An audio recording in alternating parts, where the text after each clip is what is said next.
Hello, Susan. Thank you so much for coming today. Ken told me all about you previously, but once I met you in person, I was shocked that you were such a delightful woman. I had no idea. To think that such a wonderful woman is going to marry my son, it's like a dream come true. I'm very happy for you two. You two make such a splendid couple. I'm absolutely sure my late husband is smiling down on the two of you from heaven. I wish you and Ken the happiest life going forward. And please don't hesitate to stop in for a visit again anytime you like. Thank you very much, but can I say just one thing? I would prefer that this be the last time we meet. Excuse me? I have no intention of visiting your home during Christmas or Thanksgiving. I'll have Ken go over there when it's absolutely necessary. Let's not associate with each other. If that's okay with you, I would much rather prefer that. I'm sorry, but are you serious? Can I ask why? I'm sorry, did I do something that may have offended you in any way? No, nothing like that. I married Ken, is all. It's not if I married the whole family. I just don't want all the baggage. We have no blood relations, which makes us total strangers. All I ask is that we keep it separate. I don't need the hassle of all this family relationships and so forth. It gets a bit stressful, don't you think? So let's keep all future interactions to a minimum. I'm going to shut off my line unless it's absolutely necessary.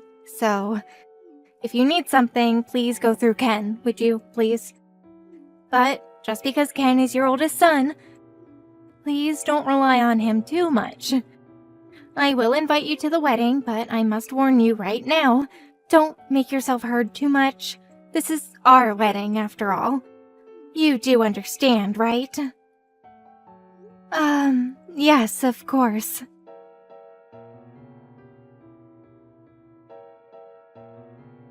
That's what she told me. I was pretty shocked, as you can imagine.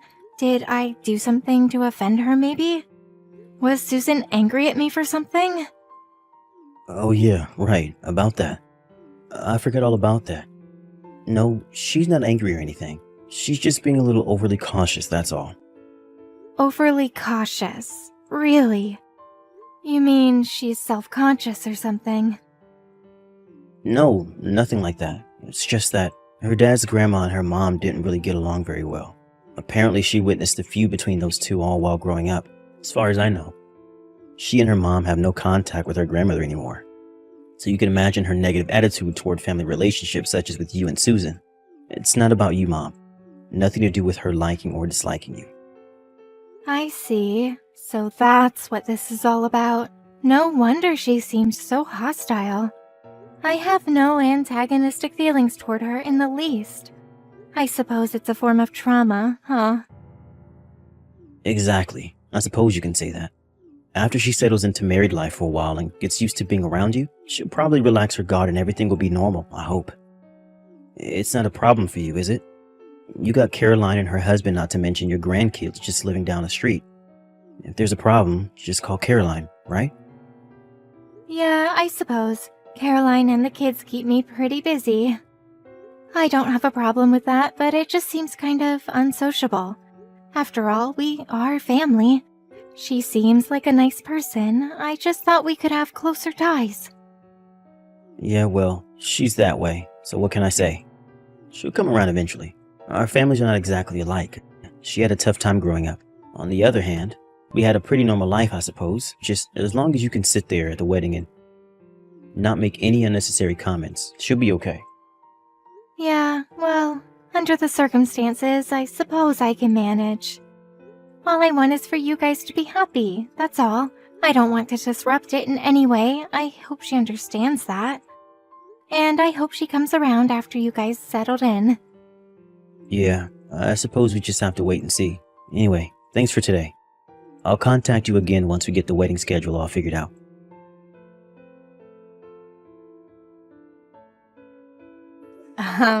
Mother? What the hell was that all about? Are you out of your mind or something? Oh, hello, Susan. It's been a while, hasn't it? Oh, and congratulations.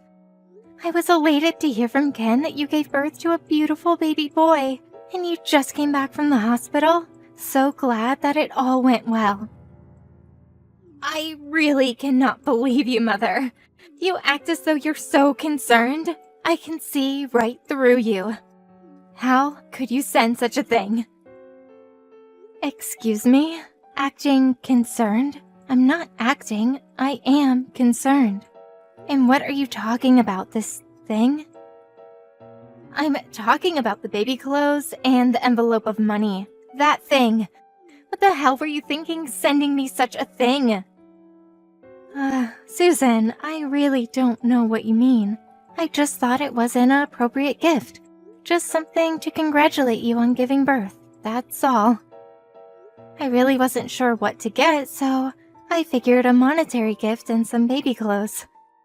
I'm sorry, I wasn't sure of your taste, but I picked out something that was pretty basic. Did you not like it? You finally revealed yourself, haven't you?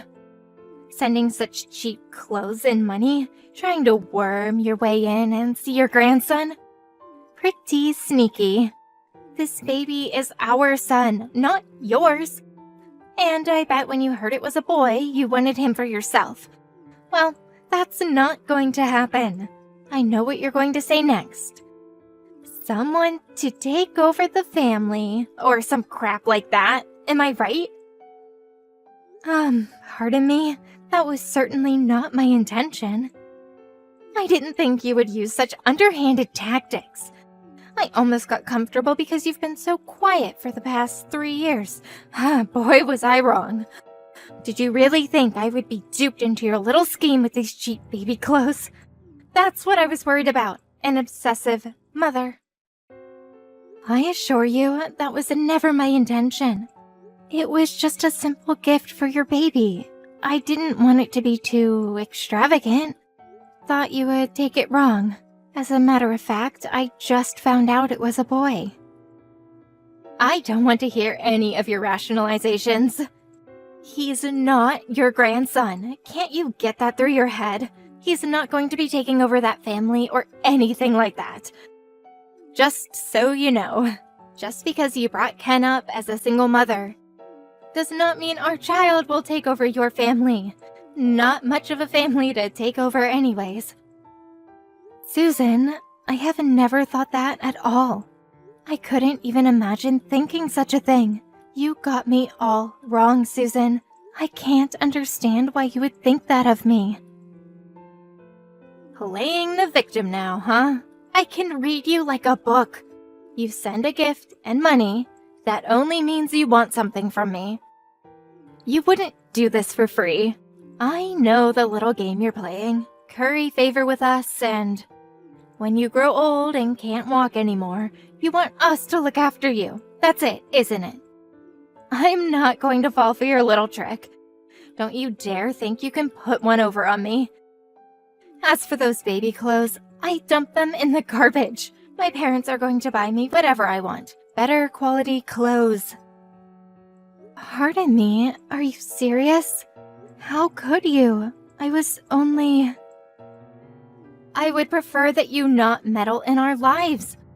No matter how you try to pander us, we will never have any family interaction with you. Keep that in mind. And I will tell you this right now, I have no intention of looking after you when you get old. You're not seeing our children either. As a matter of fact, it would be preferable if you did not interact with Ken anymore either. Please, Susan, listen to me. You've got me all wrong. Can't you just give me a little time to explain myself? No, I don't want to hear it. There is nothing more for us to talk about. Just forget about us. Make like we never existed. Goodbye.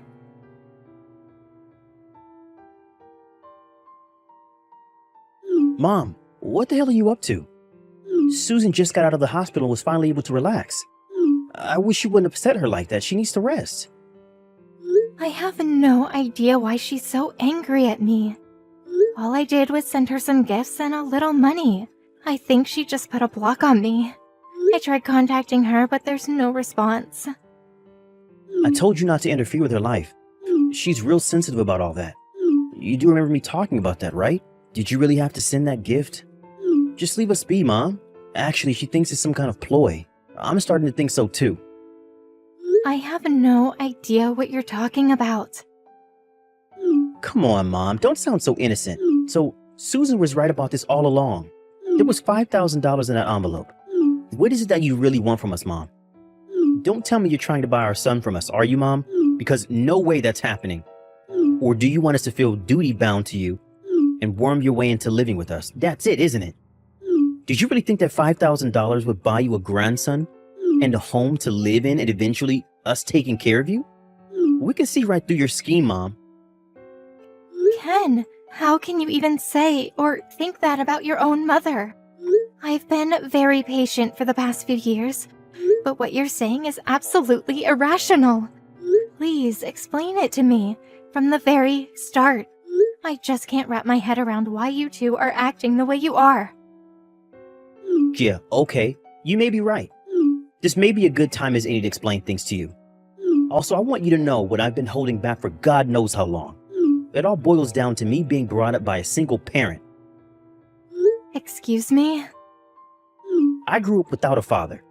My childhood growing up was a depressing time for me. Did you even know that? We grew up poor too, and that sure wasn't easy. I was so ashamed of not having a father. I was bullied constantly at school about that. I had a tough time growing up, and it was all your fault. Even after I left home, you insisted that I support you financially. Although it wasn't much, it was your way of manipulating me, never giving me the freedom I craved. And what do you do after I get married? You worm your way into my family and start snooping around and trying to control us. Always trying to manipulate things your way. It always has to be your way. Susan's parents never try to interfere in our affairs. At all. Ken, am I hearing you right? I have no idea what you're talking about. I can't stand being manipulated by you. No more. This ends here. I don't consider you my mother. You never did anything that would merit such a title. I would much rather that we cut all family ties. I consider Susan's parents as my real true family. I no longer want anything from you, and I don't plan on supporting or interacting with you ever again. That also means we won't allow you to see our son. Have a good time living at the old folks alone, and with nobody to take care of you. I hope you'll think long and hard about how you treated me all these years. Don't ever, and I mean ever, interfere in our lives again. I understand. I had no idea you felt that way about me. Because I brought you up as a single parent, you no longer consider me your mother and you want to cut all ties with me?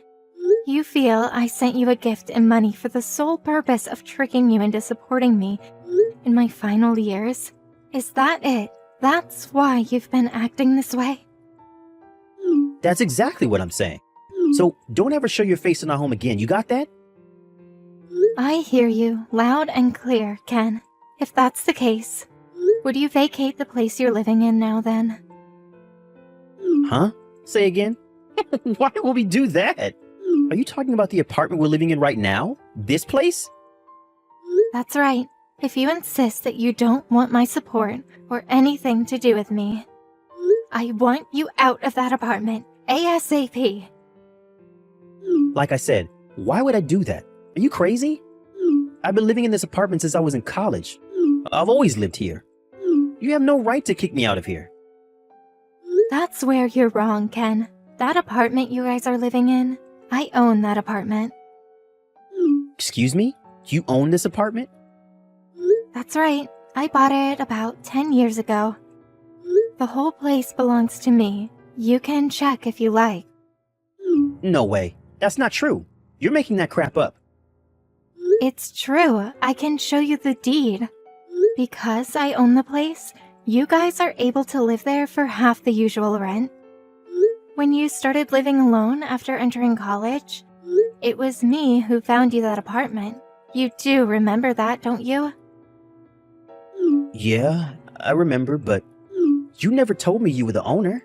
That can't be right. How could that be? Where do you even get that kind of money? Where? I worked for it, that's where.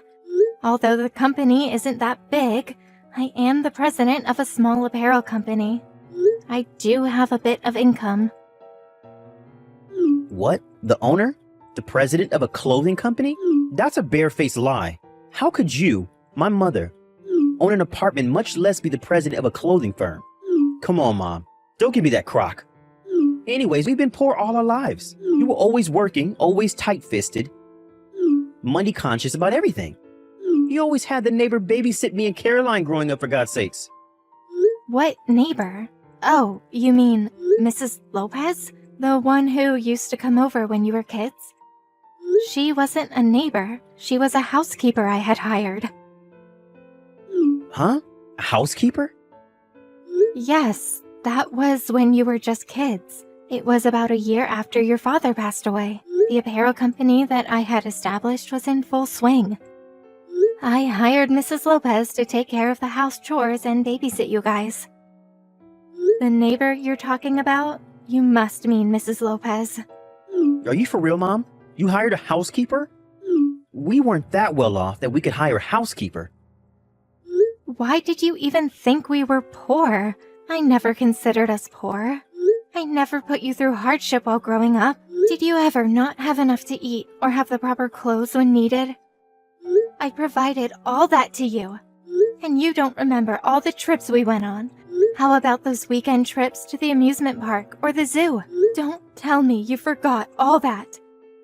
I made sure you went to the best schools, the schools you wanted to go to, that private school you went to. All your uniforms or whatnot were brand new, no hand-me-downs.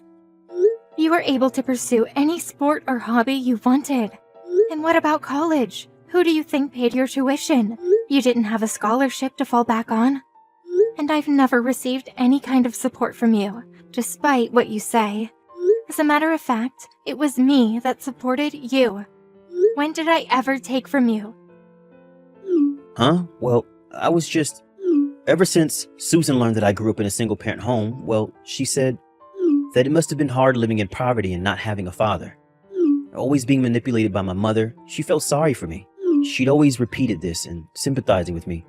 That's when I started to realize that I was brought up poor. At least that's what I thought. I'm not sure what to think anymore. It seems Susan got it in her head that a single parent means being poor. You never experienced a normal family like Susan had. So you believed everything she said. I was wondering why you suddenly had this fierce animosity toward me. Now I get the whole picture. Mom, I'm really sorry. It was just that, now that you mention it, you did pay my college tuition. And you sent me an adequate allowance on a regular basis. I never had any money problems. As a matter of fact, I was living better than most of my friends. But like an idiot, I forgot about all that. I was such a jerk to believe that crap. Please forgive me, Mom. There is no need to apologize. As a matter of fact, I feel relieved now that I know the real reason why you and Susan were acting this way toward me. Mom, thanks for understanding. Let's get back to what we were talking about the apartment. From next month, I'm going to ask that you pay the normal rent just like everyone else there. Huh? Wait, what? But why? Why? You don't need my help anymore, right? If you want to continue living there, well, just pay the usual rent. That's all I'm asking. If you can't do that, you're just going to have to move out. Wait a second, Mom. I just finished explaining everything to you. So why? It was all just one big mistake. So let's just get back to how it's always been. I apologized, didn't I? You said you were relieved for Pete's sake. I was just relieved to hear the reason you were mean. That has nothing to do with the apartment. After you said all those awful things to me, that you didn't think of me as your mother, that you wanted to cut all ties with me. Oh, and you were embarrassed that you grew up without a father, and that was my fault. Remember saying that? Then you do a flip-flop and say you're sorry and everything is back to square one. I'm sorry, but that sounds way too disrespectful. It just doesn't fly, Ken. Yeah, but I explained all that. Words are like bullets, Ken. They can injure people. There is no reversing it. My patience has reached its limit. And as you wish, I will cut all ties with you. No more support from me going forward. Just so you know. And when the time comes, I plan to leave everything, the company, home, and that apartment you're living in, right now, to Carolyn and her family. And about taking care of me in my senior years. I already arranged everything in that regard, so no worries there. You don't have to return all the money I sent you during college or that money I sent you last week for the baby. Wait, Mom, please. You can't do this to us. Apartment rent. We just had a kid, for God's sakes. We can't afford to pay more for rent, much less move out. What are you saying? Where'd that aggressive attitude go? You were all set on going in on your own. You didn't want my help. Please, Mom, forgive me. I was totally out of line. You can't do this to us. I am sorry, son. I already made up my mind. Talk the rest over with your wife.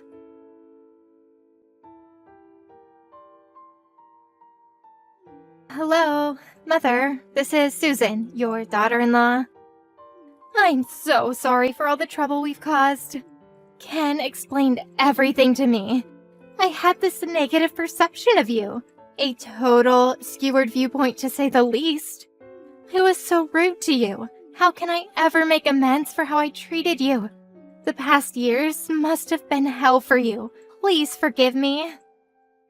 Hello, Susan. Thanks for contacting me. I know you're very busy with your son and all, but there is no need for you to apologize. Think nothing of it. You must be drained after your stay in the hospital. You should get plenty of rest. So calm down. I will not be interfering in your affairs any longer. Rest assured. Please, don't say that.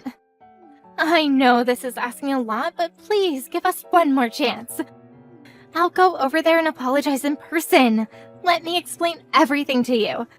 That it was all just a simple misunderstanding. I'll bring your grandson with me too. You do want to meet your grandson, right? Please, I'd rather you didn't. I'd prefer it that we not interact. I haven't seen you for 3 years. Not since the wedding. I don't even recall what you look like. I'm not in the mood to meet people I don't know very well. It's just stressful for older folks. And about bringing your baby, I really must decline. Pardon me? You don't want to see your grandson? If you cut ties with us, that means you won't be able to see your grandson forever. Well, I've got 4 grandkids right next door at my daughter Caroline's place, so I think I'll be fine. Besides, that's your child, right? You said he was not my grandson. You did say that, right? Yes, I did say that, but that was because... Also, using your child as a pawn to lure a poor grandmother in? Kind of despicable, wouldn't you say? That really was not my intention. I'm really guilt-ridden over all this. Ashamed that I even acted that way. And about the clothes and money you sent as a gift? I know it's kinda late, but I really appreciate your thoughtfulness. I'm sorry about the baby clothes. Oh, the baby clothes I sent. Yes, those. You threw those cheap things out, right? I must thank you. Those baby clothes were made at my company. I already reprimanded the staff for their shoddy workmanship. Wait, that was made at your company? Yes, it must have been embarrassing for you to receive such substandard baby clothes. My daughter loved them, so I figured you would too. I'm to blame. Please, accept my apologies. No, please don't say that. They weren't cheap at all. They were wonderful, the perfect gift. Please, I don't know what to say. All I can do is apologize. Ever since I was a child, I watched my mother get bullied by my grandmother. I was not treated all that well by her either. Always being reprimanded for one thing or another. Once I got married, I thought I would be treated the same way. Maybe even have my child taken from me. I was just so scared. I just wanted to protect my family. I was adamant about not getting pulled into that kind of situation again. I understand what you went through and that your grandmother was an awful person. We all encounter such people in our lives. But I'm not the same person as your grandmother. Not a mother-in-law or some such label you prefer to apply, but a human being. It's very emotionally distressing to be treated in such a way without knowing the reason why. It leaves a person traumatized. Please forgive me. I did say those things without even knowing you at all. It's an unforgivable thing I did to you. My perspective was totally skewered. I beg your forgiveness. There is no need to apologize any further. I also would prefer that you not visit and apologize in person. I'm also worried about your health after what you went through. I need to get things sorted out. Let's just keep things as it is for the time being, and maybe we'll talk after a while. Yes, I understand. Okay, then take care of yourself, Susan.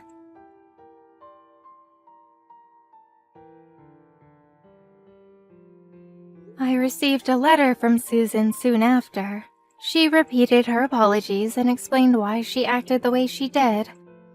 I was even paid a visit by her parents, whom I had never actually met, apologizing on her behalf.